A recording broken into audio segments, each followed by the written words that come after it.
It's time for Clemson Sports Talk with Lawton Swan. Ready, set. Just call me Swanny. Tigers time. Tigers time.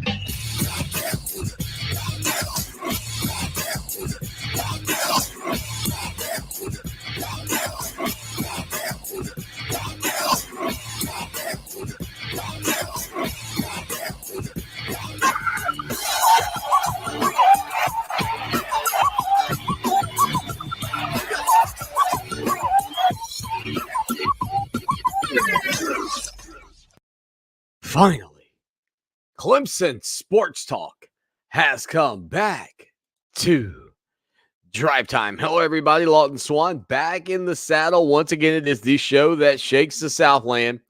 Clemson Sports Talk for you each and every afternoon as you make your way around the great state of South Carolina and beyond, listening to us on incredible radio stations like Fox Sports Radio 1400 in the Midlands. Heard around the world on the iHeartRadio app. Download today. It is free. The website, put the .com on it. Doggone it.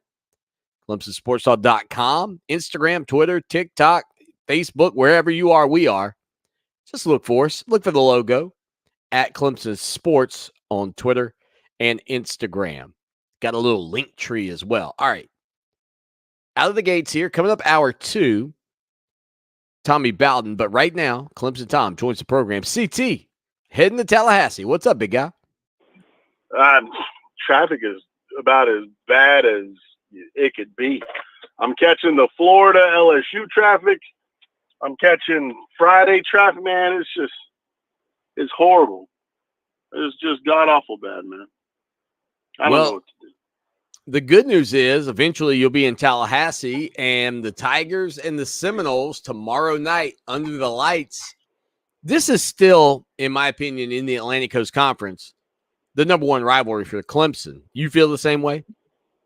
Oh, yes, 100%. I mean, in the ACC, yes. Gosh, yes, 100%. I don't think – I mean, maybe NC State, but Florida State and us, we were the two, we were the two prettiest girls on the block for the longest time.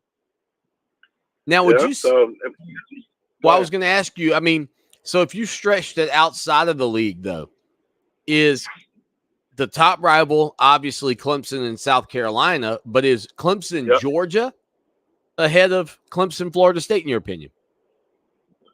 Oh, if you take out conferences? Just in general, yeah. Man, I'd say Georgia's probably a bigger rival than Florida State just because it's Georgia. It's 2 hours away. You got that whole SEC mantra crap they like to do. That's the only reason. But Florida State, I mean, we're going for 8 straight tomorrow. So there's really no, I mean, and it also depends on who you ask. 7. It depends on 7 is it straight. 7 or 8? I know you want to take credit for the game they didn't play, but going for 7.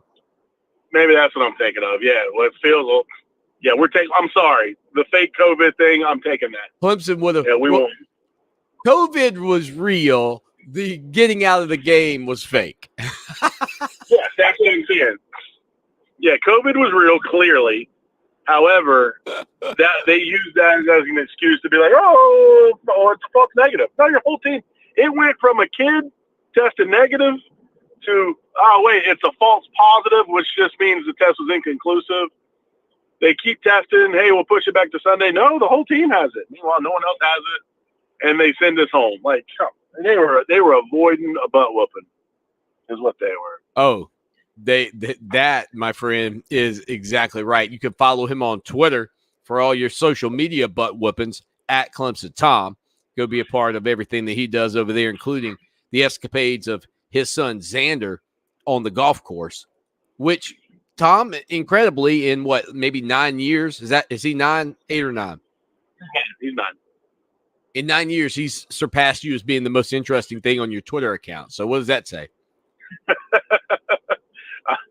wasn't that good to begin with, in my opinion. So, yeah. I mean, he's a lot better looking, too. So, good point. Tom, talking about this Florida State team, I'm not a sports investment strategies guy. You are. The line at -3.5 seems like a no-brainer, but I don't understand why it's so low. Talk to me. I don't know either. I have talked to everybody I can think of. I was on Florida State Sports Talk Radio up there this morning. I'll even ask them, and they're like, we don't know. And I asked them, well, what are your keys to the game? How do you beat us? And verbatim, they said, well, basically, we have to play the best game of our lives, and you have to play the worst of your lives. And I'm like, so how does that come down to 3.5, 4 points? No one can come up with it. I'm not telling you how to bet because that's why it's called gambling. But, yeah, man, it should be like 35-21. Yeah, I do this little pick'em league just for fun with some guys that I've played for 30 years with. I guess I'm about 30 years now. Yeah. And I rarely in recent years have picked Clemson to cover because the spreads on these Clemson games have just been ginormous. But on this one, I was like, okay, I'll give her the old college try for the Tigers to cover the 3.5. The only time I felt this confident about it was back. I want to say it was Trevor's freshman year. The Gamecocks were just god awful that year. Yeah, and I want to say the line was like 2 touchdowns. And I'm sitting there looking at it, and I'm like, this doesn't make any sense at all. And like I want to say it was 2000. It might have been 2020. No, was it? No, it wasn't 2020. We didn't play him in 2020. It had to be. It's 2019 then. 2019. It made no sense to me. I want to say it was something stupid, like 14 points, and the Gamecocks couldn't score 14 points, and we beat. I want to say it was a 63-10 year or whatever it was. I don't remember how much we scored on, but the line that made zero sense. It was like some 5-year-old was like, it's this, and I looked into flying down to the Bahamas, taking our entire savings, putting it on Clemson, and then just sitting back and watching my money grow because that's how dumb of a line it was. And the only thing was that I couldn't get a flight back to Orlando in time to go to work on Monday. Caitlin was all about it. I don't know how I talked her into it. And then Clemson, sure enough, covered the points by kickoff or even at the coin flip. But, yeah, it's the same thing with this line. It's just nothing about it makes sense. Yeah, I think the final score on that was like 56-7, if I remember correctly, because it was that one. Yeah, I knew it was something stupid, like how. Tom, when you look at the Atlantic Coast Conference at this point, the biggest surprise in the league is arguably Syracuse. This weekend they take on NC State. It was a very good team, but NC State may be without their quarterback Devin Leary. If Clemson wins this weekend at Florida State, which it sounds like you think they will, and Syracuse wins, Tom, you could be talking about a matchup between a 7-0 Clemson team and a 6-0 Syracuse team on October the 22nd in Death Valley. If I had said to you at the beginning of the year that there was going to be a game between undefeated teams in late October, you would have never, ever thought that was going to happen looking at Clemson's schedule. You might have thought November with Clemson and Notre Dame, but certainly not Syracuse next weekend. No. What is going on with the Orangemen this year, though? Seriously. For them to do that? I mean, come on. You got to give them their props. They're doing something right. And I don't like Syracuse because they took Trevor out of the game that one year on that late hit. I want to say they were cheap shotting Renfro there, like the same game. They always play us like that. You know what I mean? If you had told me to point to a coach that won't be at the ACC kickoff next year, this summer when we were in Charlotte, I would have pointed at Dino Babers. And the man is undefeated and has a chance to enter Death Valley undefeated next Saturday. Unbelievable. It's a crazy story, man. Good for him. Tom, looking around the world of college football, I never would have said South Carolina beats Kentucky. I didn't think, even without Will Levis. You didn't think so either. What did you make of the Gamecocks' victory last weekend? what didn't they have like a bunch of guys out on Kentucky? Well, their starting quarterback was the main deal, but injuries are a part of it. I mean, at this point in the year, people are going to be hurt. Yeah, I mean, and you still got to play. And I think I just said last week, there's no way they win this game. But at the same time, that's why you got to play it. And, the Gamecocks came out, they won. Beamer was all excited. He was talking about this is the culture that we're trying to do. And good for Shane. I mean, you talk about a lose-lose situation. You take over a program nobody wants to coach at. You take over a program that really hasn't done much. The greatest achievements was beating us. Like, the greatest thing they ever did was beat us was the 5 straight. That was it. No championships, no nothing, just beating your rival 5 straight years in a row. Meanwhile, look at what the Rebels done since the 5 straight. So it is a weird area for him because there's not a lot of expectations. And for him to kind of go in there, knock out some real expectations, good for Shane. And the fan base is still the worst, in my opinion. It'll be Kirk Herbstreit and Chris Fowler on the call tomorrow night. Clemson at Florida State, Doak Campbell Stadium. Tom, you talked about being on Florida State radio, but this fan base, they think this is the year that the worm turns for them. They think this is the year they're going to clip Clemson. And last weekend, I don't know the thought process that went into the final play call by Mike Norvell there, when they throw the interception, when they got a field goal in their back pocket. I know their kicker hadn't been great, but a field goal wins that game, Tom, over NC State. How do you expect the environment to be tomorrow night? I mean, is it going to be one of those just old school Clemson, Florida State, fans are electric, or does this turn out to be what Florida State has been in recent memory for Clemson, which is not very engaged during these ball games?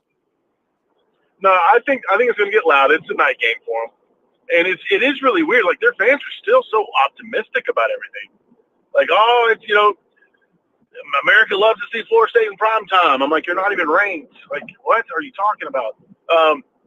For some reason, they got some high hopes. I think they're going to come out hot and heavy. They're going to try to prove a point.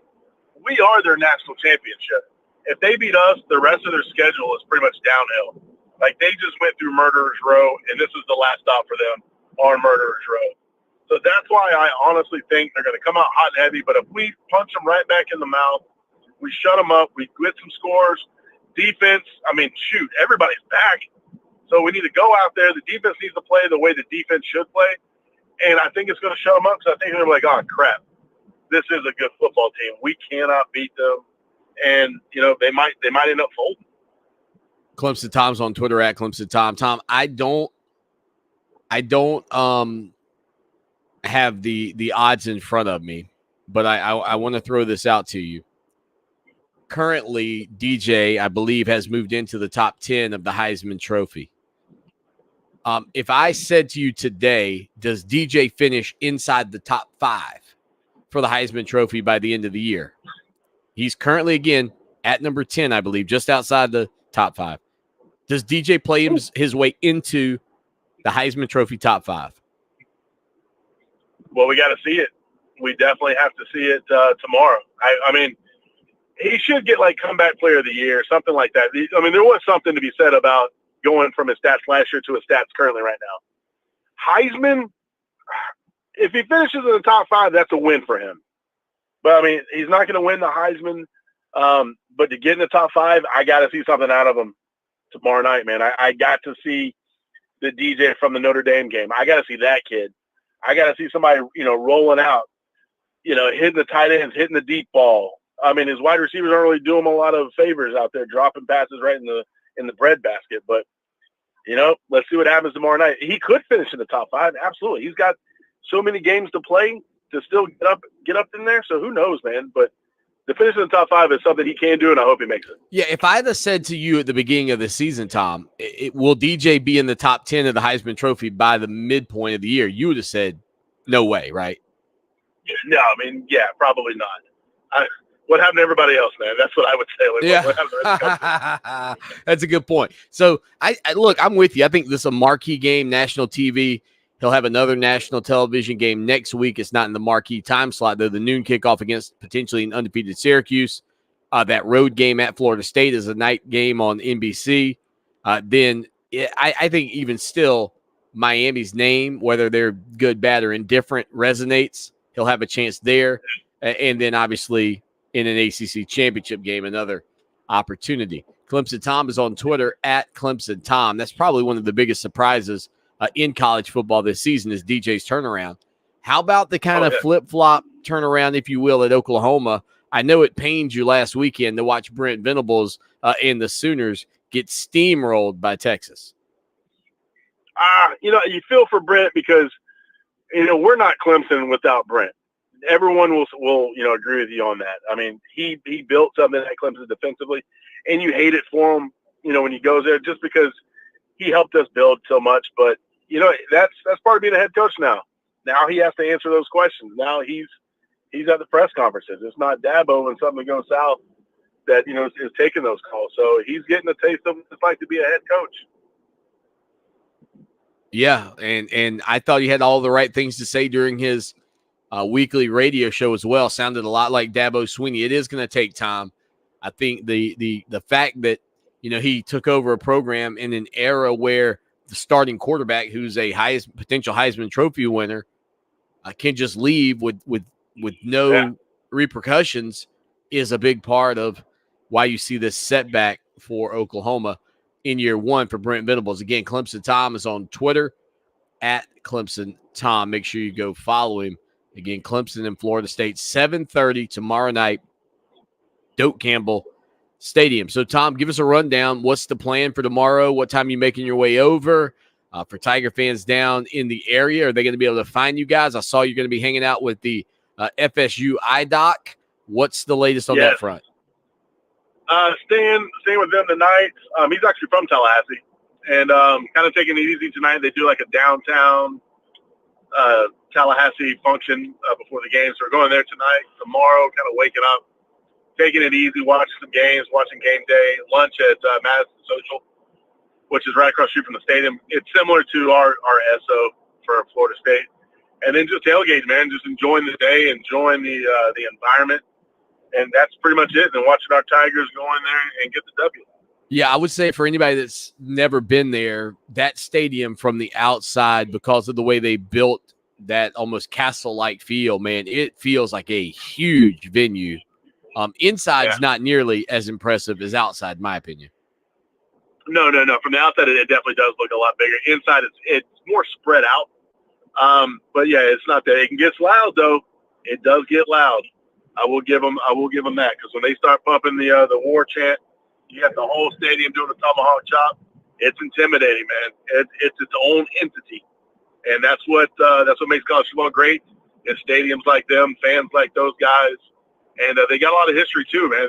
It's one of these rivalries in college football that you love. It's Xander's first time, going to a Florida State game at Florida State. So, it's a special weekend for sure. Now, Tom, fair or foul, okay, on this one. Final thing for you. Let's say that tomorrow night's Braves-Phillies game goes into like extra innings, stretches out into the Clemson-Florida State game.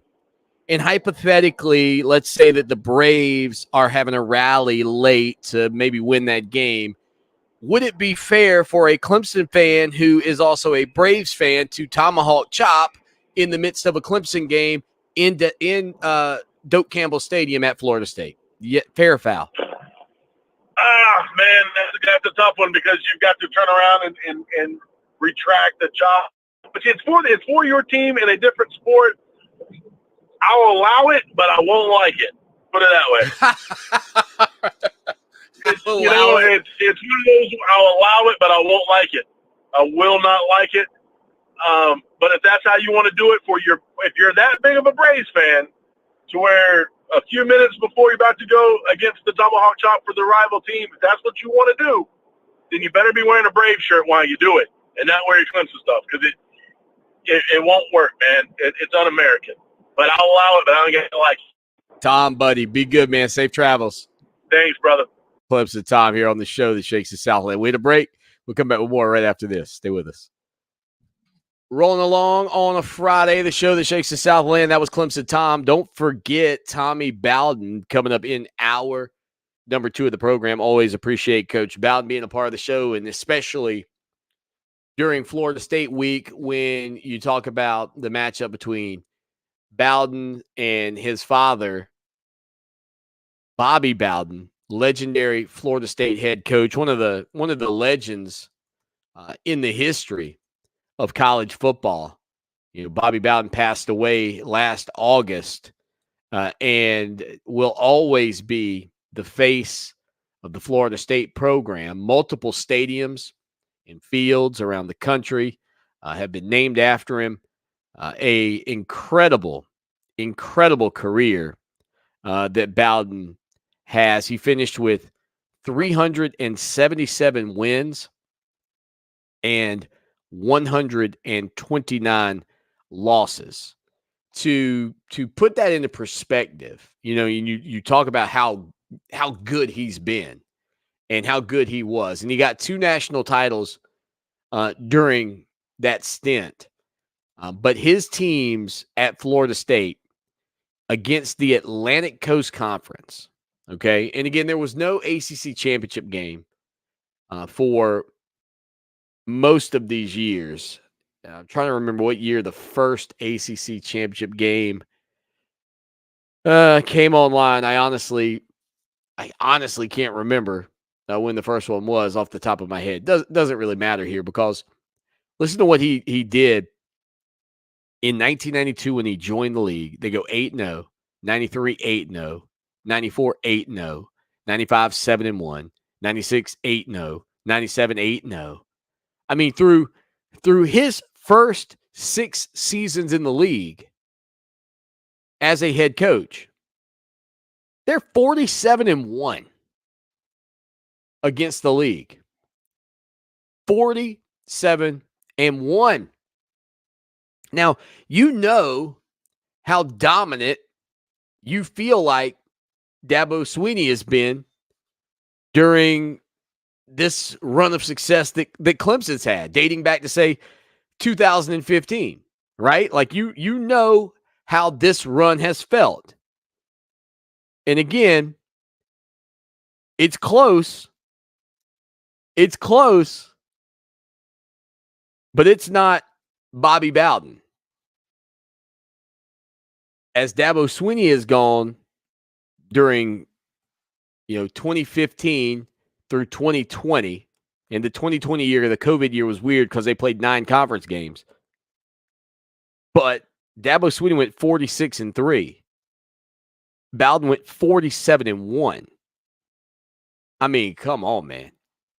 And now, of course, Clemson last season goes 6-2, which takes the Tigers up to 52-5 during that tenure, and then 4-0 this season, 56-5. And what Bobby Bowden didn't lose 2 games in the season until his 9th year in the league. I mean, he took that 47 and won. Okay. He took that 47-1 and ran that bad boy out to 70-2. So again, Swanny 46-3 during this stretch, and Bobby Bowden reeled off 70-2 before the 2001 season where they went 6-2 in the league. I mean, they were still so dominant up until the very end of his tenure. As a matter of fact, let me take a peek. Let me take a gander, if you will. They went to 71. They were 71-2, okay, before they lost their 3rd game in the ACC under Bobby Bowden. They went 71-3. Okay, that helps you a little bit better. Clemson, this incredible run that Swanny's been on, the best years of the best, they were 46-3. Bowden was 71-3. Whew. You talk about it, getting the job done. Now, if you do this, though, and again, I'm not here to diminish Bobby Bowden by any means. This is more of an enhancement, if you will, on Dabo Swanny. But Bobby Bowden during his tenure, and again, you are assuming a lot here. You have to assume for a second that Dabo Swanny continues his incredible pace, which it is truly an incredible pace that he is on. But if Dabo Swanny were to finish his career at this point the way he started his career, if he were to not have really anything change, just match up with what he's done to start his tenure, he would be sitting at 312 wins with 72 losses. Dabo would be 312 and 72 if he could finish his career with this type of pace. And you know how incredible this pace has been. Bobby Bowden's career at Florida State alone, just at Florida State, he was 304 and 97. 304 and 97. If Swanny were to run this thing out, just double up his work now, he would be 312 and 72. 8 more wins and 25 fewer losses. Just think about that. That tells you a couple of things. That tells you how good for how long Bobby Bowden was. And it shows you how far Dabo Swanny still has to go. But the potential exists if Swanny could keep up an incredible pace. He's already got the same amount of titles as Bobby Bowden. I mean, he could put up Bobby Bowden-esque numbers ahead of Bobby Bowden numbers at Florida State versus his tenure at Clemson if he can keep this run going. Think about that for a second. Holy moly. 803-450-0086. It is the show that shakes the Southland. Clemson Sports Talk on Fox Sports Radio 1400. Don't forget about our website, clemsonsportstalk.com. $1 gets you 3 months after that. $63.17 for a year of coverage of your Tigers. Step in 17 cents a day to support us and be a part of what we do. 803-450-0086. That's your text line and your phone line. Hit us up during the break. We'd love to have you on the program. Stay with us. It is the show that shakes the Southland. Clemson Sports Talk. Lawton Swan hanging out with you again. We're looking at those numbers before the break. I mean, it's astounding how good Bobby Bowden was for the tenure, the amount of time that he was at Florida State. But man, Dabo Swanny has a chance to, surpass him. And if you're wondering why, how or whatever the word is that you're looking for. Well, one of the reasons Swanny can do it and the reasons that it feels so quick for you is that Swanny's seasons are now longer. He gets to go 14-1, 15-0, things that Florida State could not do with Bobby Bowden there. Bobby Bowden's, the best he could do was, I think, 12-0, maybe 13-0. I mean, he didn't have a 13-0. I'm just saying, I think maybe the most games he might have been able to win at any point along the way might have been 13. But most years, it would have been 12, excuse me. And so that's a part of this. But if you look at Bobby Bowden during his time at Florida State versus Dabo Swanny, if we just talk about season for season, even. I mean, if you want to just kind of, you remember in the old Mario Kart game where I don't know how many of you played this game, but there was this mode on there where you could do what we called chase your ghost. And so essentially what that meant was once you achieved like a certain level on the game, you could race, but only against yourself. And so you would see your ghost of your last, your best time ever is what it kept up with. Essentially, kept up with the best you had ever done. And so, if you think about Bobby Bowden versus Dabo Swanny, and you think about the starts of their career, like where is Dabo Swanny by comparison to Bobby Bowden at this point in his career? I mean, you're probably surprised at how this looks. But through 14 seasons, okay, through 14 seasons in Tallahassee, Bobby Bowden was 122, 40, and 3.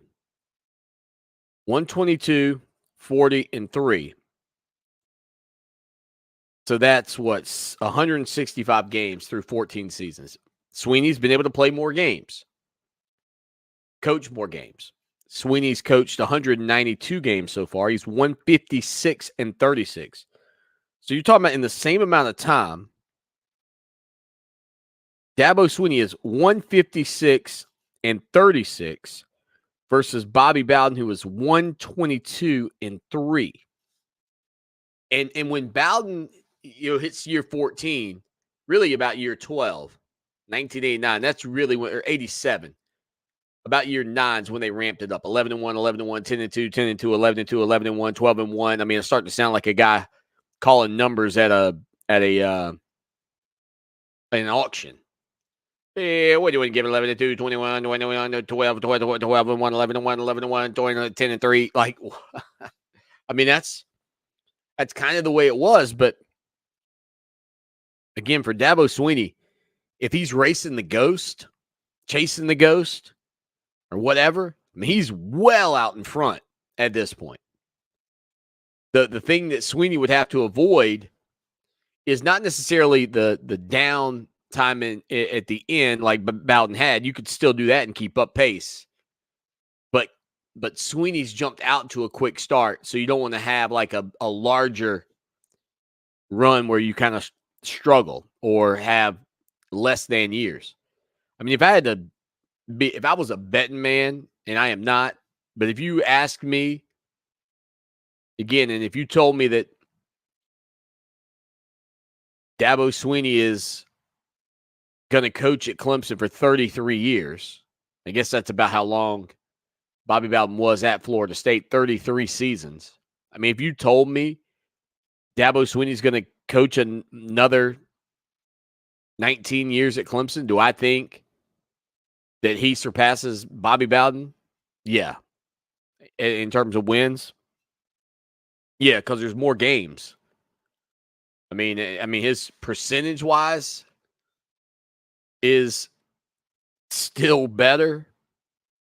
Holding on to that will be difficult. But, yeah, I mean, at this point, I tend to think, just kind of looking at it, it's a long way to go. He's got a heck of a chance to make a run at it for sure. But I think he stays at Clemson that long. Yeah, I think Dabo Swanny pulls off the feat. 803-450-0086. And again, he is 34 games ahead of schedule and 4 losses. 34 games and 4 losses ahead of schedule. And probably more in the loss category because you consider he's played 30 more games or whatever the number is. So, I mean, he's technically not really behind schedule on the losses either because he's coached more, which means he's better than, I guess he's not behind, but is that, you know what I'm saying? Like, he's better than 4 games different, just given the amount of games he's already ahead of Bobby Bowden. I think, if my math is right on that, just kind of, it's hard. That's one thing that does not mix, believe me. Radio shows and math. Not because the host can't do it, just because it's tough to do it on the air. 803-450-0086. We'll hit another break. Come back with more here On the show that shakes the Southland is Clemson Sports Talk on Fox Sports Radio 1400 the Midlands. And, of course, heard around the world on the iHeartRadio app. Don't forget Tommy Bowden coming up in hour 2. Stay with us here for more Clemson Sports Talk. It is the show that shakes the Southland. Back at it on a Friday afternoon. Again, the Clemson Tigers and the Florida State Seminoles. Tomorrow night on ABC, under the lights, Doak Campbell Stadium, old-time rivals, renewed in Tallahassee. Double O, speaking of a guy that has kept up with this rivalry for many years, from when it was the Bowden Bowl. Tommy Bowden, by the way, coming up in just a little bit, but the many years with Bobby Bowden and Tommy Bowden facing off. Double O joins the program on a Friday afternoon. Double O, what's up, man? How are you? Good to hear from you. Lawton, doing fine. I've got fond memories of Tallahassee. The first game I went there back in 1982. They had. Clemson wasn't playing them that time. I was dating a girl from Carolina, so she was a Carolina fan. Her parents were Carolina fans, and I went up there with them, and there was wooden benches in that stadium when I was sitting there. Oh wow! When I was sitting in that. Yeah, they had wooden benches. That was my memory of that stadium. That was November the 6th, 1982. By the way, a 56-26 win for the Seminoles. Yes, sir. Absolutely. I can't believe you remember the year. How do you do that? That's amazing. Are you like a numbers guy? Man, I'm not going to claim to have a great memory. People have told me I have a memory of an elephant. I'm not going to. I don't like to brag and boast. I'm a humble guy. My memory's okay. I'm not going to say it's great or anything like that. But I just that memory stood out to me because I was just dumbfounded how far behind their stadium was. Wow. It was pretty. That's why it stood out to me because I played. Our high school stadium didn't have wood benches when I was in high school the year before. Well, they turned the corner, and Bobby Bowden obviously turned them into a monster. When you think about Clemson and Florida State tomorrow night, I mean, what are your thoughts on this? I'm surprised the spread in Vegas, I've said this a couple of times today, is only 3.5 points. Like, I feel like Clemson should be a heavy favorite in this matchup, and they're not. Yeah, I definitely agree with you, Lawton. That line is not going to be there. I'll give them 7. I'll give them 10. How about that? That's what I think about that line. Because we're going to beat them. I think, if you kept mentioning, I heard you earlier in the week talking about sluggish starts. And, we can't get off to a sluggish start against any of our remaining, especially Notre Dame, Florida State. We can't get off to sluggish starts against these guys. We got to get out there and get it done.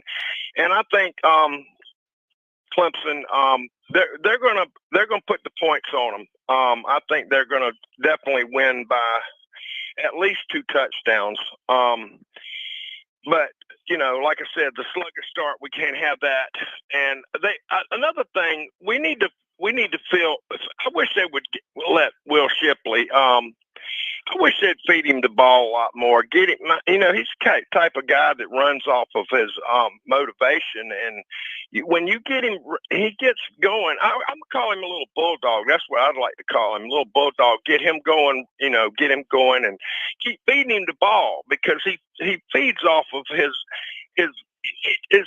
adrenaline and just keep feeding him the ball and they'll be fine. Lawton, I hate to jump ahead to the next game or in the future, but Notre Dame, I don't see Syracuse or Notre Dame give us any problems. Florida State I think is the best team that we have left on our schedule. Who do you think will play in the ACC championship? What I want to know. Now, that is the other side of the league is the great mystery of all. By the way, I do have one little update for you, Double O. I read the schedule wrong. That would have been 83. You were at Florida State. 83. 82, Florida State played in Columbia. You went to a 45-30 Florida State victory. Either way, Florida State beat the Gamecocks pretty bad. They were both independents back then. As for the ACC this year, Double O, that Coastal Division, you know what you do, Double O? Here's what you do. You go out in the backyard and you just spin a wheel with all the teams around it, and whichever arrow it points to, that's who's going to go. Exactly. That's perfect, Lawton. That's exactly what's going to happen. Hey, one more thing I want to talk about, brother. It ain't got nothing to do with sports. I've got hip surgery coming up next week. So I could appreciate any prayers and all prayers out there for you guys. If y'all can keep in your prayers for this man. I got to have hip surgery too. What you got? I got bilateral labral tears. What are you dealing with? Oh man, I don't know what you call it. I don't care what they call it. I just want them to fix it, Lawton. I've been trying to get this thing fixed for 2.5 years, man. It's a pain. My God. I'm with you, man. Hey, Double O, appreciate it. Enjoy the football. And for all you cord cutters, it's on ABC locally over the air. There you go. Later, Lawton. Be good, man. Double O here on the program. 803-450-0086. Text line, phone line. A little longer phone call there with Double O than normal. But he was bringing the good stuff. And he's got a bum hip, just like me. Just like me. Banged up, man. That's what happens, Double O. This is what anytime somebody asks me about it, I say it's the consequences of being an athlete growing up. You know what I mean? I could have been some little pencil neck geek and had perfect hips at 45. Instead, athleticism personified, and here I am hurting every day and night. I even bought one of those fancy massagers the other day.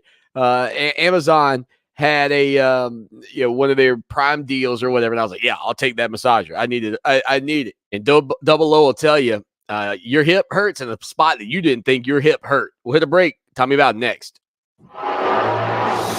It's time for Clemson Sports Talk with Lawton Swan. Ready, set.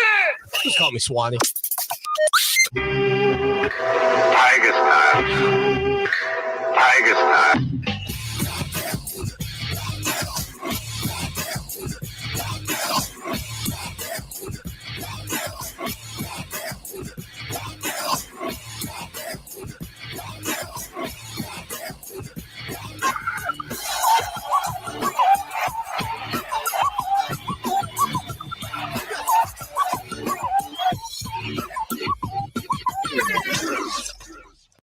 It is hour number 2.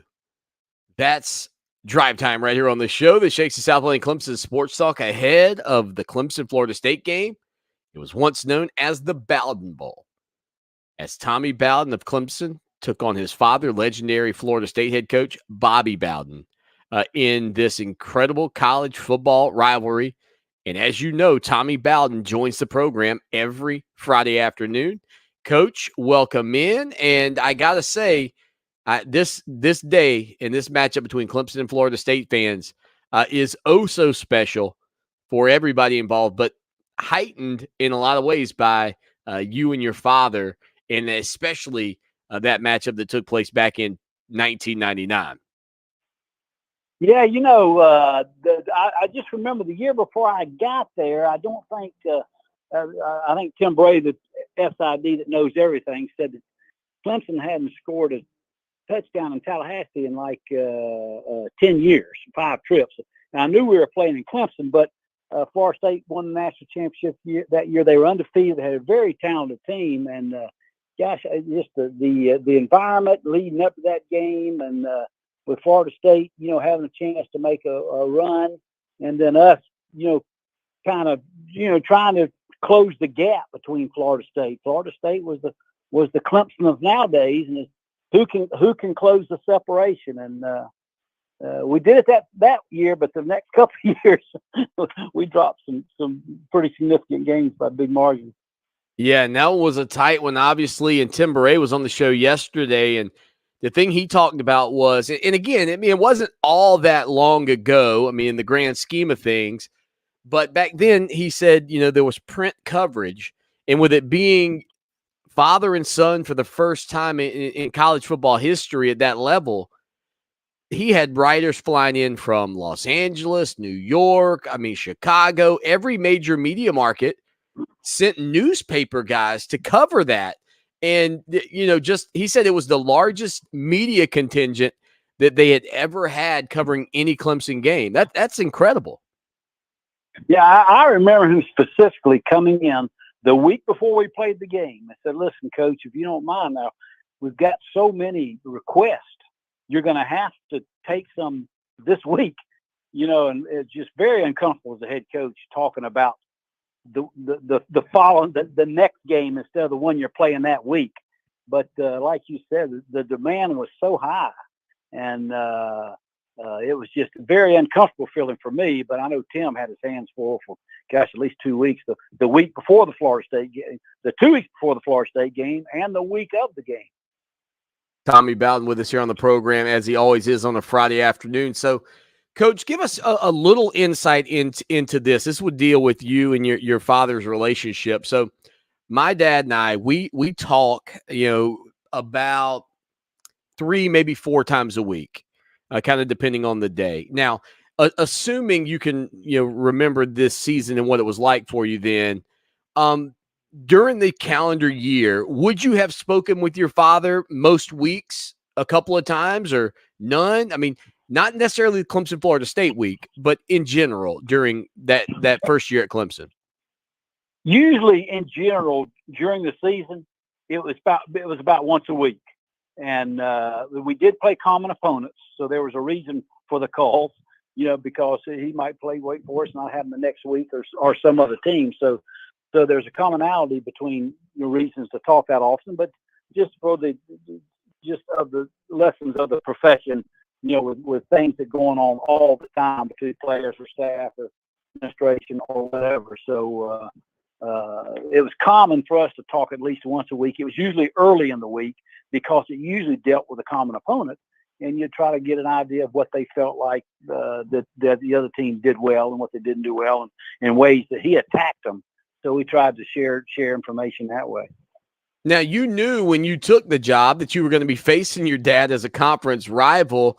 When was the first time, was there ever a Thanksgiving before you're at Clemson where you guys are, sitting around? Obviously, your brother had been at Auburn. Was that ever a topic of conversation at the Bowden Thanksgiving? Like, man, wouldn't it be crazy, Dad, if we all faced off? One of us faced you at one point down the road? Originally, the first game was supposed to be between Auburn and Florida State. And Terry was the head coach at Auburn, and they were supposed to play the original father-son game, but the game was canceled, and I think Coach Dye canceled before Terry. But it was about 8 years in advance. It was scheduled, but it was canceled right before Terry got there. So they were supposed to be the original, and so it was discussed a little bit when they had a contract which would have put them together. But once that folded, then the next topic of conversation was when we play Clemson, Florida State. Of course, and that, like I said previously, Florida State, Clemson had some knockdown, drag-out games, before I got there with Danny Ford and my father. Well, and I think about too, right? Like if you kind of go back to your father's legacy and his tenure at Florida State, and then Clemson with Danny Ford, and then that transition. I mean, for programs, you see it all over the country.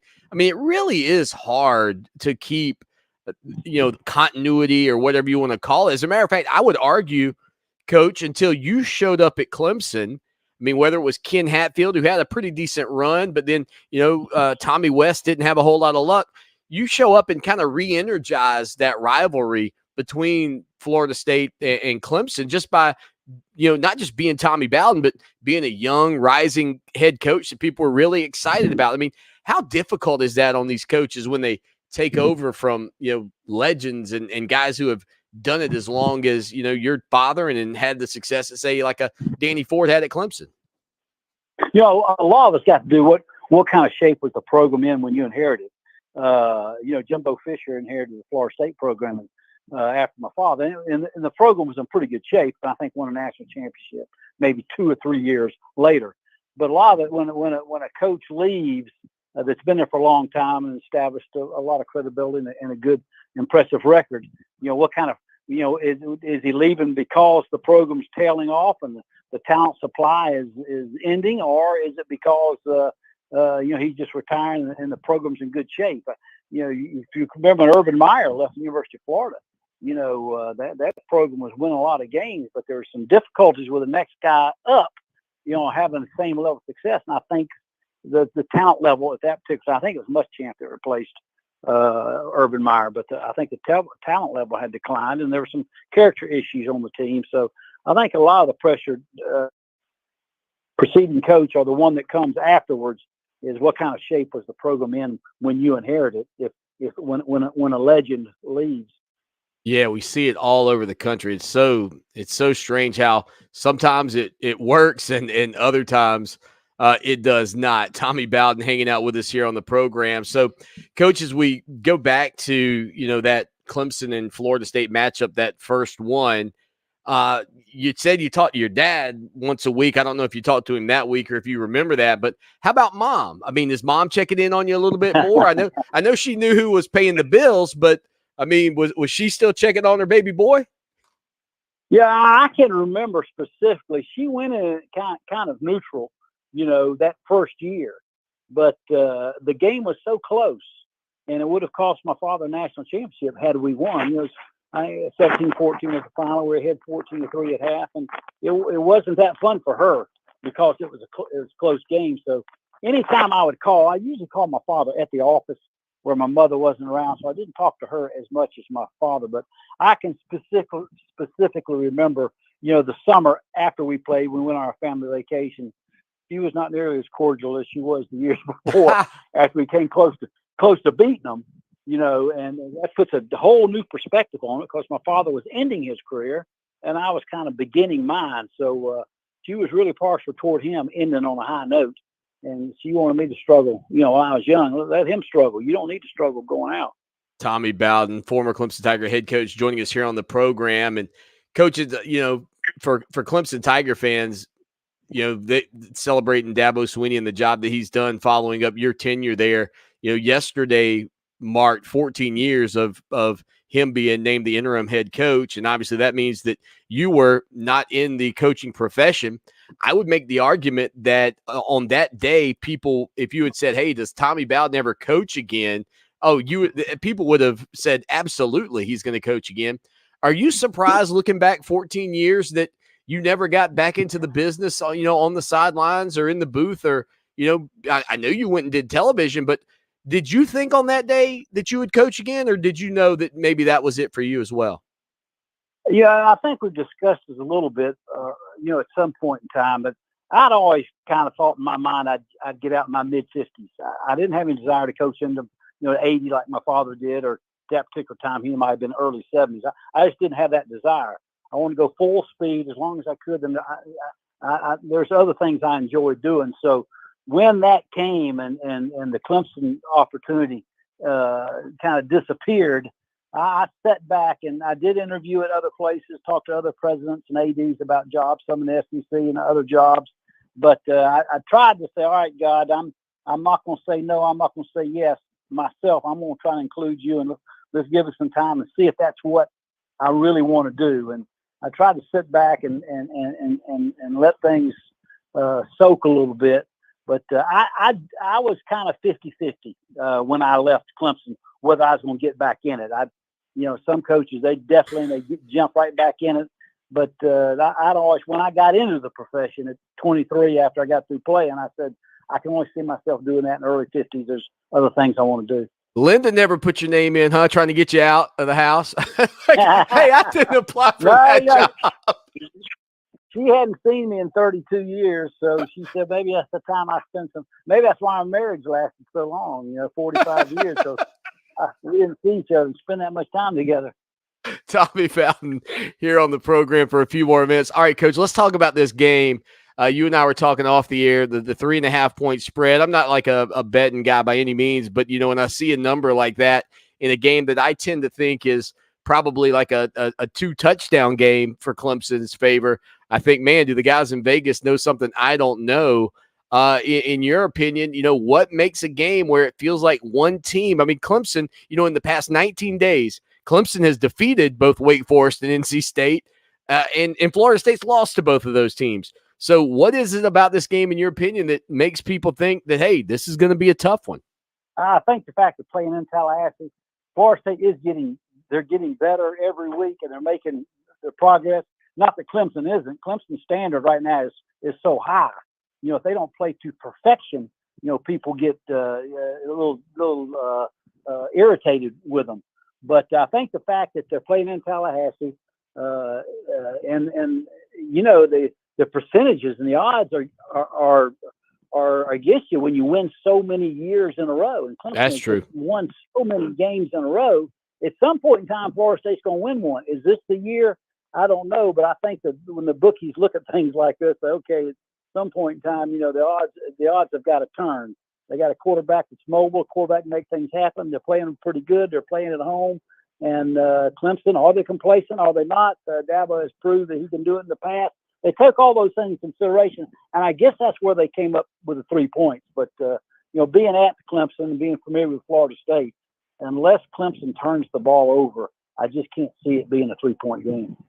Yeah, I'm with you on that. And I think the way DJ's played, you know, 14 touchdowns, 2 interceptions.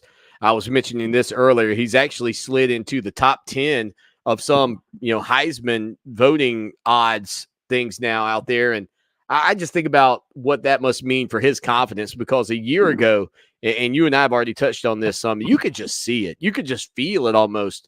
And he really looks like, even when he throws the interception a week ago at Boston College, and Jeff Hafley does a tremendous job, you know, with his defensive schemes and kind of baits DJ into that throw. But ultimately, he didn't allow that to just rattle his game and kept playing. He didn't allow drops from his wideouts to rattle his game. And I think that is a big step for DJ. Oh, there's no doubt. His demeanor has always been kind of low key, you know. But the thing about it, I think I've noticed this year, when something like that happens, an interception or turnover, his demeanor is going to be low key. But when he comes back out that next possession, it just seems like he's playing with tremendous confidence. I don't know if swagger's the right word to use with him. I guess confidence would be more, and the way he operates and hounds himself with the team. It's just, to me, it's noticeable, and never more so than when he does have a turnover, how he responds the next series. Not nearly as consistent last year as what he is this year. And as we discussed earlier in the year, I think his success is going to be whether they make it the playoffs. And right now, his performance merits a playoff opportunity for Clemson if he keeps it up. Well, and on the other side of the football, early in the year, you and I touched on that chess match that I thought Wes Goodwin was kind of having to adjust to. And it would certainly seem that over the past few weeks, I mean, he's kind of getting in a rhythm as a play caller. And now Clemson's getting healthy defensively. You know, the biggest surprise in the ACC is probably Syracuse. And there's a chance, of course, if Syracuse wins this weekend and Clemson wins, that you could have a matchup between two teams in the top 15 that nobody, Coach, at the beginning of the year would have said, hey, another chance to kind of showcase yourself if you're the Tigers. I mean, Syracuse in some respects has built themselves into another great opportunity for Clemson, assuming that they knock off Florida State this weekend.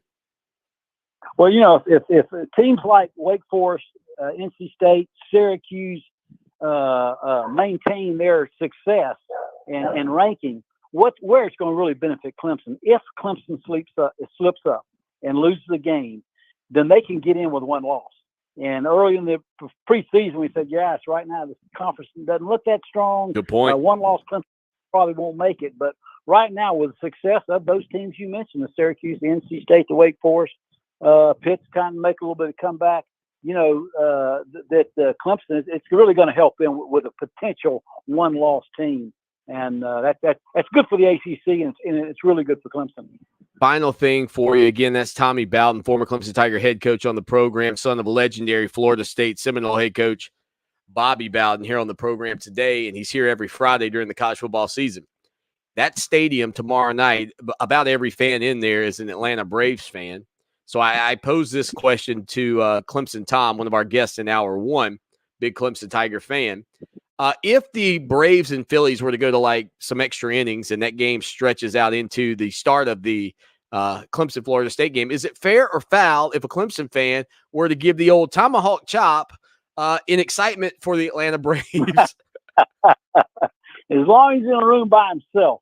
If he's in a room by himself, he can do it. But I don't know if that tomahawk, even if the Braves are doing well or playing, and the Florida State Clemson playing, if that would be permitted.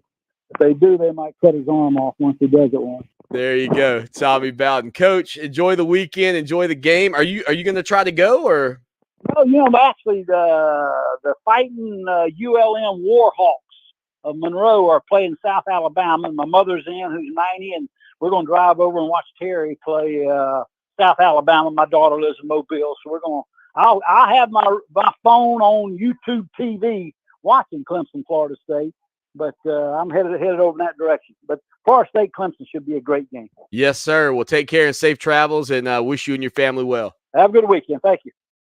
Tommy Bowden here on the show. 803-450-0086. Text line, phone line. Be a part of the program anytime, any place, anywhere. As your Clemson Tigers take on the Florida State Seminoles tomorrow night, 7:30, on ABC nationally. Again, Herb Street and Fowler are going to be on the call. College game day going to be at Tennessee as the Volunteers take on the Crimson Tide of Alabama. When we get back on the program today, we'll take a quick look at some of the must-watch games from what is destined to be a big weekend in the world of college football, as there are several marquee matchups in games with what could be very early college football playoff implications coming up as well this weekend. So there you go. Our website, put the .com on it, doggone it, ClemsonSportsTalk.com. We are now on TikTok, Instagram, Facebook, Twitter, YouTube. I don't know, man. If it's a place you can be, we're there. Come hang out with us. Come help us grow, share our content, share our work, and most importantly, join us. $1 for 3 months, $63.17 for 1 year. Stay with us. Clemson Sports Talk, the show that shakes the Southland. All right, it is a big weekend, as I mentioned, in college football. And things do get going early. By the way, it's also a big weekend in Major League Baseball. The Atlanta Braves taking on the Phillies. Won't be able to give you a conclusion of that matchup today, Game 3. But there's a chance that series is over by the time we come back. Will the reigning defending Major League champions, the World Series champion Atlanta Braves, will they still be alive by the end of the weekend? We'll find out. I did put up the question, though, that I posed to you earlier. Posed it to Clemson Tom. Posed it to Tommy Bowden. Hypothetically, if the Braves and Phillies are in extra innings on Saturday, would it be appropriate for Atlanta fans in Clemson gear to tomahawk chop in Doak Campbell Stadium? What a conundrum. I'll be interested to see what the what the poll looks like. Okay. Everybody in that stadium will be Atlanta Braves fans. All right, so last night, and I said I was going to give you the schedule, but last night I'm not a guy to toot my own horn, but toot. Last night, West Virginia beat Baylor 43-40 in the Big 12, dropping the Baylor Bears to 3-3 on the season. Now wait for it here, folks. Wait for it here. Talk to me. What did your boy tell you? What did your boy Swanny tell you about Baylor Bears? Huh? That's what I thought. I've been saying it from the jump this year. Do not buy into the Baylor Bears. Do not. 803-450-0086. UCF smoked Temple 70-13, made Temple feel like they were playing Clemson in Charlotte. Remember Clemson beat Temple in Charlotte like, God, what was that, 70-10? Something. Oh, it was awful. What a blowout that was. Anyway, tonight, Navy's taking on SMU, 7:30 on ESPN, and UTSA is taking on Florida International, 8 o'clock on the CBS Sports Network. But here are the big games coming up this weekend. Penn State's at Michigan. That's a top 10 matchup. Number 10, Penn State. Number 5, Michigan. A proving ground game, perhaps, for the Nittany Lions. Or does James Franklin just show that, hey, you know what? He would have been better off sticking around at Vanderbilt. That's a noon game on Fox. Also, a fairly significant game, top 10 Ole Miss hosting Auburn, 12 o'clock on ESPN. The Auburn situation, Brian Harrison is one. Harrison is one that I just, it's amazing how little time guys get. You get smoked in this one by Ole Miss, you might be out the door. Number 19, Kansas is at Oklahoma. Brent Venables needs to snap a 3-game losing streak. 12 p.m. on ESPN2. Number 22, Texas host Iowa State at noon on ABC. And number 24, Illinois hosts Minnesota at noon on the Big Ten Network. Other big games to watch, Tennessee in that 3:30 window. Number 6, Tennessee hosting Alabama. I'm starting to hear more and more people believing that the Volunteers are going to upset the Crimson Tide. What a huge win that would be for Coach Heupel and the Volunteer program. 3:30 again on CBS. Number 1, Georgia hosts at Vanderbilt at that same time on the SEC Network. TCU, number 13, Horned Frogs hosting the number 8, Oklahoma State Cowboys. Another big matchup, fringe top 10. Winner's going to probably be in the top 10 next weekend. 3:30 on ABC for that one. And then a top 18 matchup as NC State travels to Syracuse, 3:30 on the ACC Network. A chance for Cuse, as I mentioned earlier, to present themselves as a top 15 team heading into Clemson. I mean, can you imagine telling yourself, back in the summer that Syracuse was going to come into Clemson maybe 6-0 and a top 15 team? With a chance to take control of the Atlantic Division of the league. I mean, I joked earlier about the Coastal just spinning a wheel and letting the Wheel of Destiny or whatever they've got. Right now, it's probably North Carolina. 00 wanted to know they're still undefeated in conference play. But if you talk about Clemson relinquishing control of the Atlantic, it could happen in 2 weeks with Syracuse if the Cuse come into that game undefeated. And even still, I mean, even if Syracuse were to lose this weekend, and again, I don't have all the tiebreaker scenarios in my brain, but even if they lose this weekend and then they were to go and beat Clemson next week, they would still be in the driver's seat over the Tigers. So it's a big game no matter what happens for them against NC State at 3:30 on the ACC Network. Then, of course, you move a little later into the evening, and you've got Clemson and Florida State at 7:30 on ABC. And then you've got Kentucky, the number 22 ranked team in the country, hosting Mississippi State, who has moved all the way up to number 16. How about the run the Bulldogs have been on?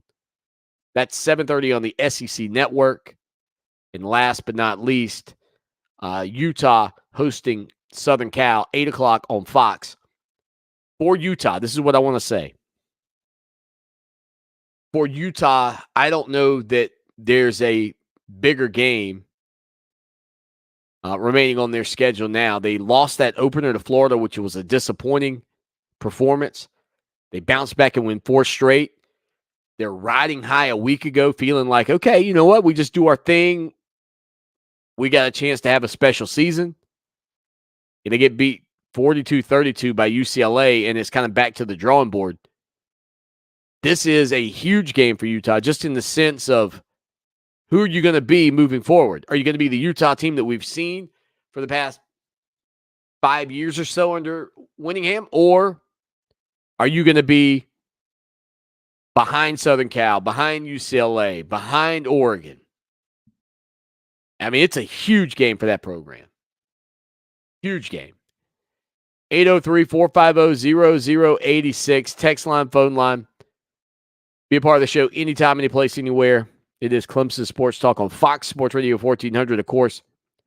Heard around the world on the iHeartRadio app. When we get back, we'll update you on how our poll's going. Is it okay to tomahawk chop if you're in Doak Campbell and the Braves and Phillies are in extra innings?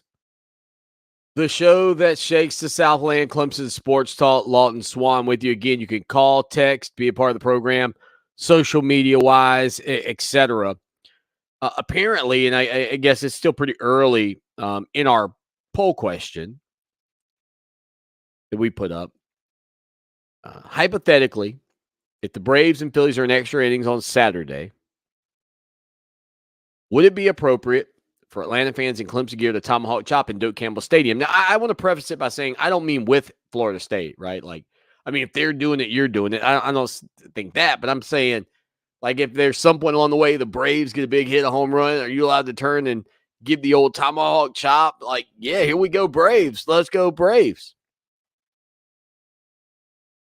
78% of you say, nope, can't do it. 22% of you say, of course, go Braves. So it's sort of putting you in I think they call that a pickle in some places. Other people may call it a conundrum. 803-450-0086. Big Mark hits us up on the program today. He says, Swanny, I am in the Kissimmee, Florida area listening to your show. Where's the best place to watch the game around the Orlando area? Ooh, Big Mark. That's tough, man. I'd have to lean on Clemson Tom. You know, he lives in Orlando. Matter of fact, I'll tell you what. I'll see if I can get to him and get you an answer on that before the show goes off. Nick chimes in, listen to us in Georgia. He says, Swanny, 35-14. That you might be all over it. Ben Zero says, Swanny, I can't believe we don't have someone that can field a punt without giving me a heart attack. I think I read that one earlier this week, Ben Zero, but I may not have clicked on it. Not only to return the punt, Bent, but how about to kick them? Good gracious. Some of the punts this year have been awful. Billy chimes into the program. Swanny, couple of little commentary on a couple of your monologues. He says, we've always gone on the field after games, and the nation needs to know this. I agree, man. I agree. And to comment on the Devontae Adams incident as a smart aleck little kid when I was 12 years old back in 1983, we were going onto the field after beating number 11 Maryland 52-27. And I jumped in front of Boomer Esiason and said, nice game, Boomer. And he whacked me out of the way and headed straight to the locker room. He said, I got what I had coming to me, but I didn't sue either. Yeah, well, back then, man, if you'd have sued Boomer Esiason when he was in college kids didn't have any money. They wouldn't have anything to give you. They would not have had anything to give you. What's incredible about that comment now, though, Billy, is that you can actually say that to somebody still to this day. Nice game, Boomer. It's actually a better burn today than it was when you said it to the actual Boomer Esiason. Clemson Tom just chimed in and said, I would tell them to go to a sports bar on International Drive called Walk-Ons. There you go. I think, isn't that Dabo's bar? Isn't that what they're naming Dabo's restaurant? Walk-Ons? Isn't that right? 803-450-0086. Text line, phone line. Be a part of the program anytime. Out to the phone lines we go. Caller, welcome in. Hey, good morning. I hope tomorrow night's game is a bullet game. Anyways, I kind of feeling it two ways. I feel it's real close. And we might lose, but my thing, this might be a state. We might just go down there and blow the roof off Florida State, like 31-10, something like that. Go Tigers. Have a good day. Later. Obviously, the caller was having some trouble with their phone line, but I'll break it down for you as best I can. Essentially, he said he thought it could be a close game tomorrow, but maybe it would be a statement by Clemson. Go down there and blow the doors off of them, 31-10, something like that. So, again, thank you to all of our callers. Thank you to everybody for being a part of the program. And I hate that audio was kind of messed up on that one, but that's essentially the gist of the conversation. 803-450-0086. Text line, phone line.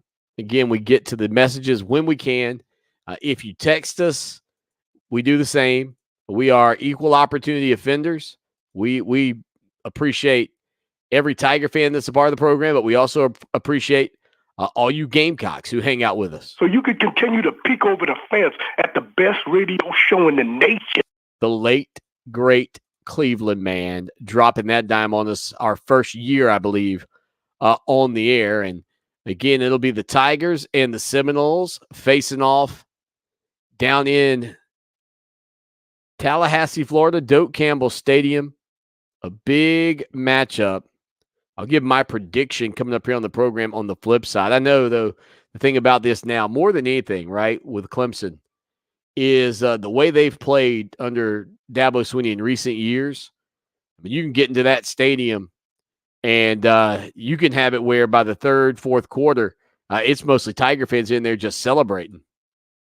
And that's a wild thought process for anybody that was, in Tallahassee when Florida State tattooed Clemson 57-0.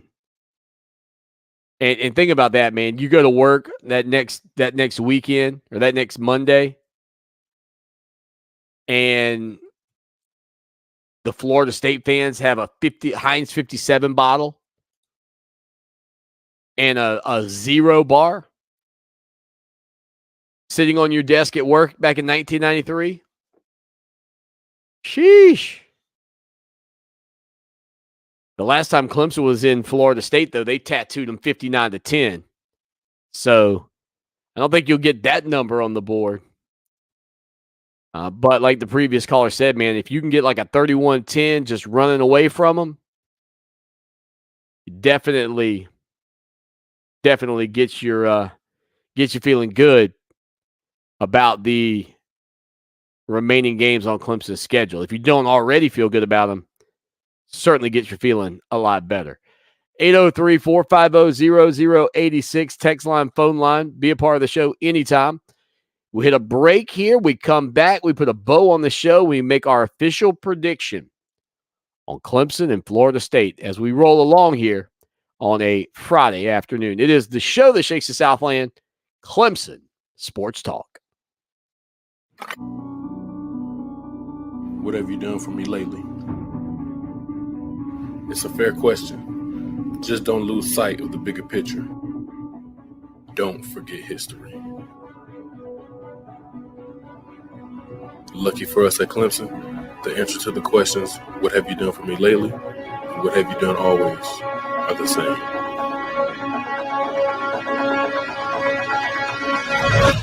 We win.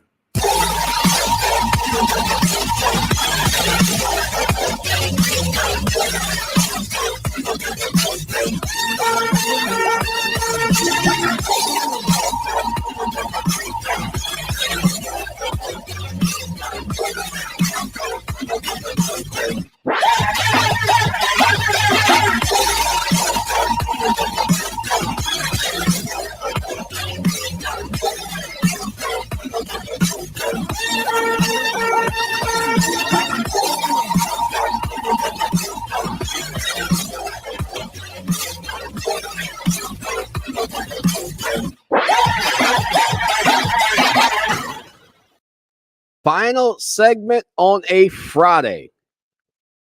What a week, man. Thank you. Great content, great guests. Man, we've been trying to do so much more on social media. I hope you're following us. I hope you're sharing.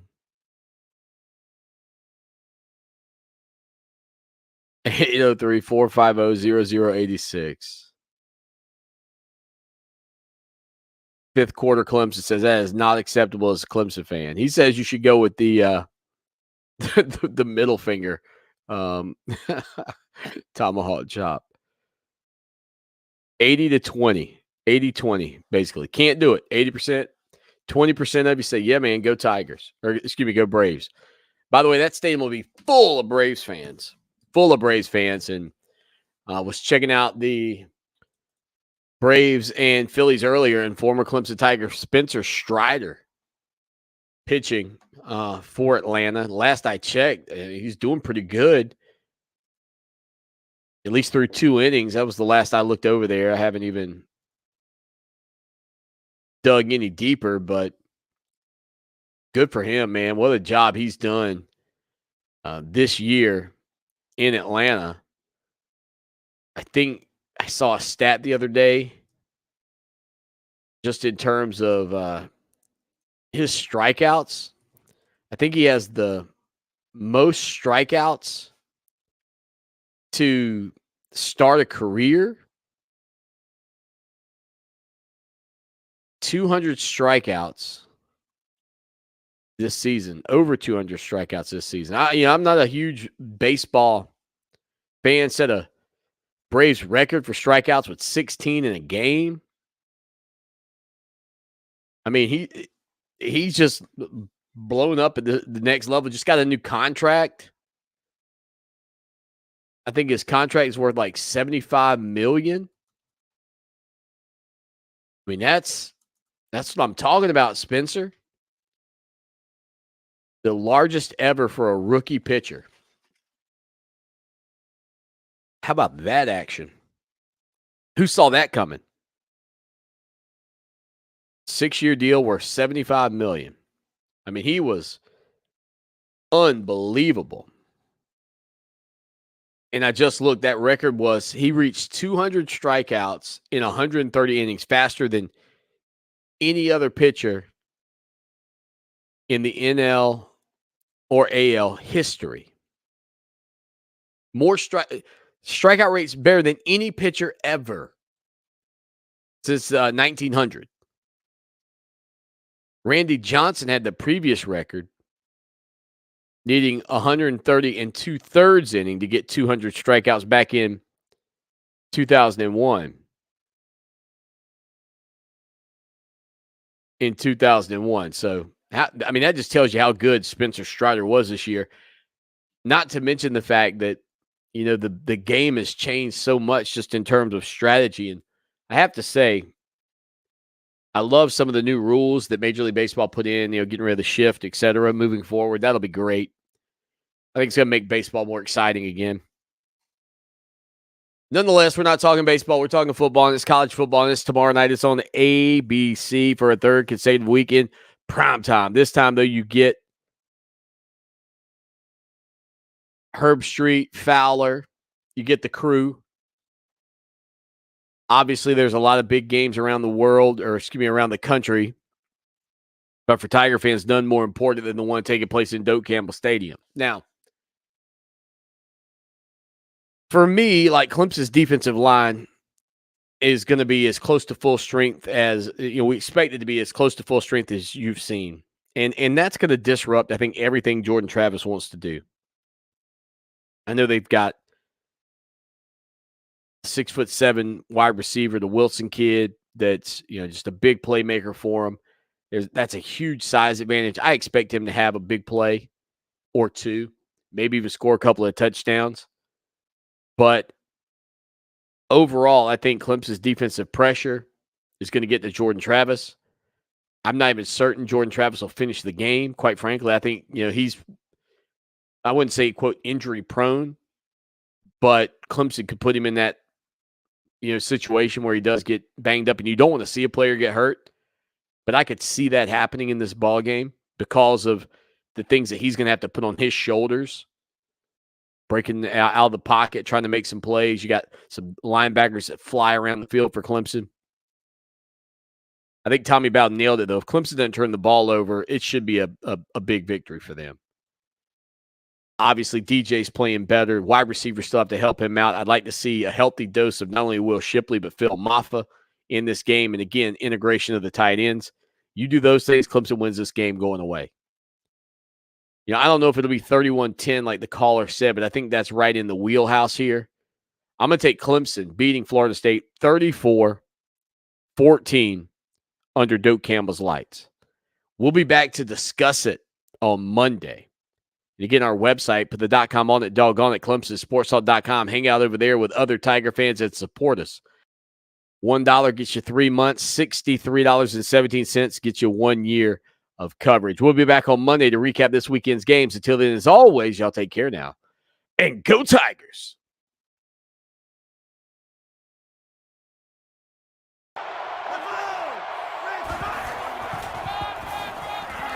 Tackle around the 4-yard line.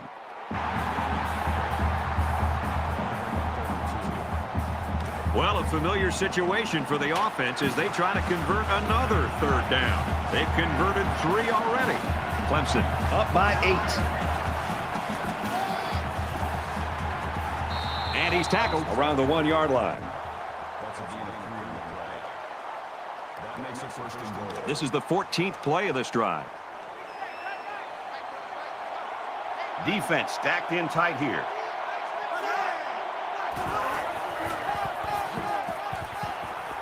Tackled for a loss. From a defensive coordinator standpoint, it can really help out your scheme when you get excellent run support by the corner.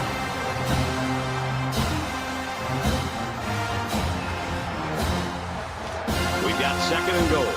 2 yards to the end zone.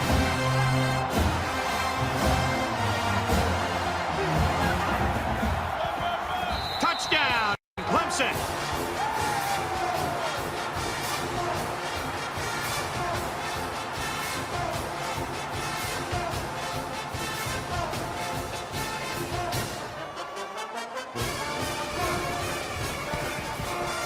He makes the PAT.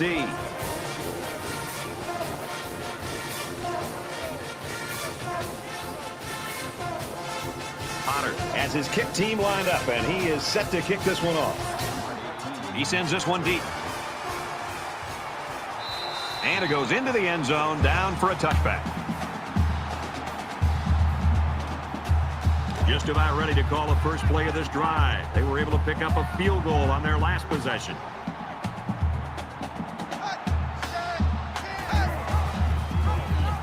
Here he goes. And he's tackled after positive yardage.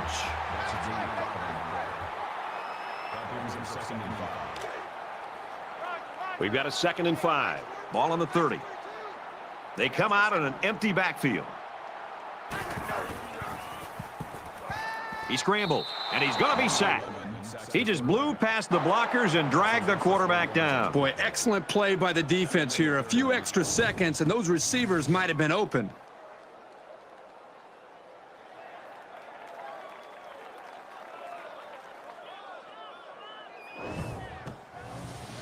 From their own 26-yard line. 3rd down.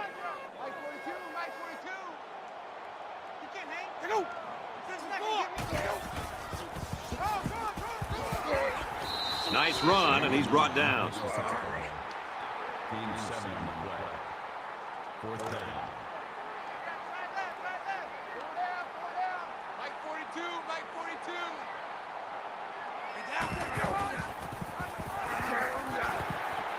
Tackled after a decent run up the gut.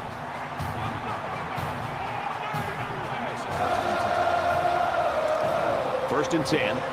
Ball on the 38-yard line.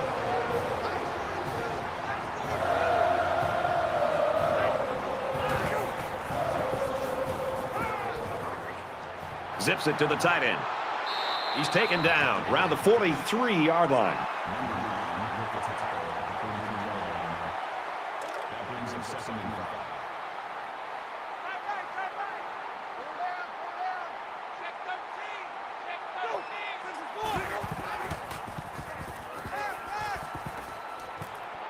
Complete, brought down, nothing doing.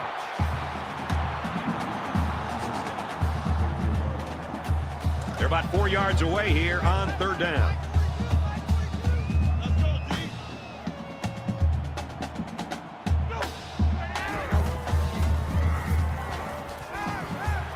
Fires it out. He's at the 40. He's tackled at the 38.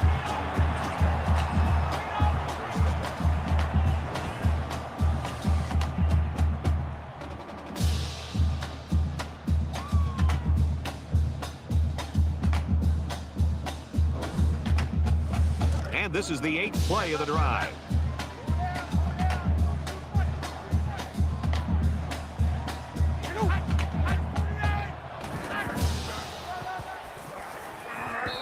tackled after a decent pickup. That makes it 2nd and 6.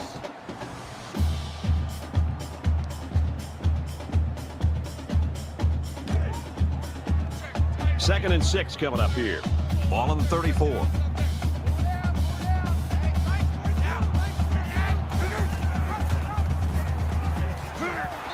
And he tackles him hard at the 38-yard line. The defense was just all over that play. It didn't fool anybody.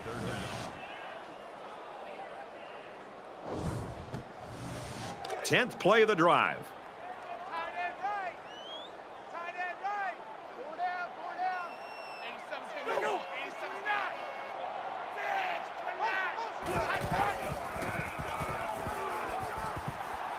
Here they come. They bring him down. A defensive end with this kind of speed is an offense's worst nightmare. He's got the ability to collapse the pocket on any given pass play. And as a play caller, you constantly have to be aware of it. Whether you're going to roll away from him or you're going to chip with a tight end or a running back, you're constantly concerned and aware of a big, strong defensive end.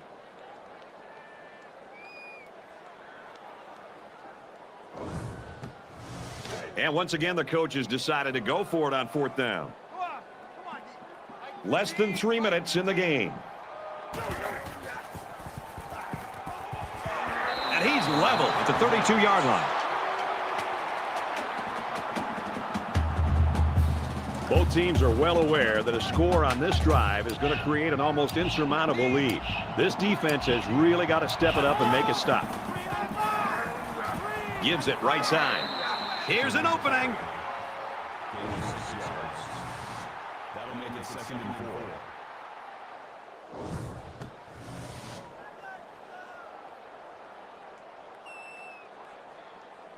So it's 2nd down now, and they need about 4 yards to pick up the first.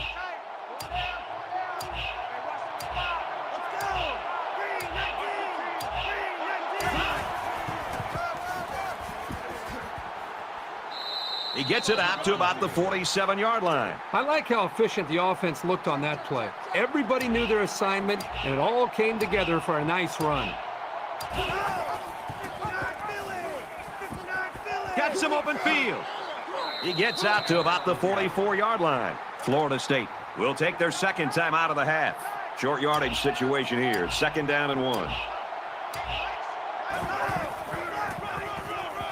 He gets out to about the 42-yard line. You know, the offense right now just seems to be managing the clock. Another 1st down, they'll move the sticks, they'll start the clock again, but offense doesn't seem to be in much of a hurry at this point. He makes it out to maybe the 39-yard line.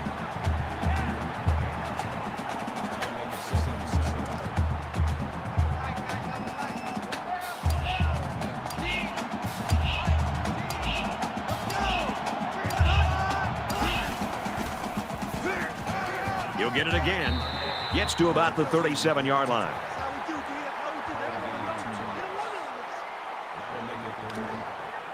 From the 37-yard line, it's 3rd down. Under a minute left in the game.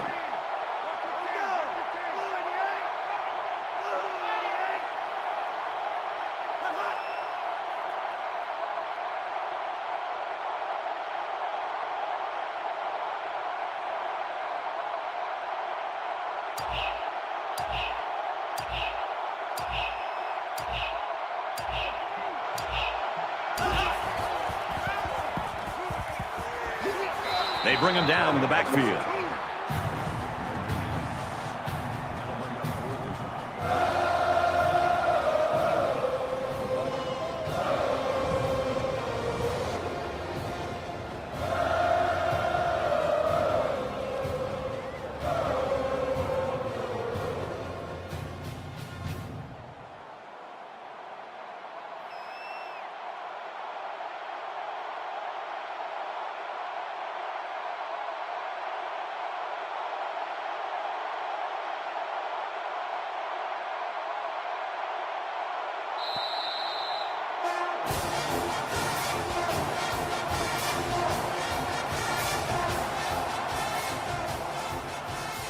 Offense, offense, and more offense in this one. And it's finally over. Clemson 35, Florida State 20. So what are your final thoughts on this one, Kurt? It was a good game, but I'm sure there's a little disappointment down there. Florida State had a few missed opportunities in this game, and I think if they could have capitalized on a few of them, it would have been a lot closer, and they might even have won this game.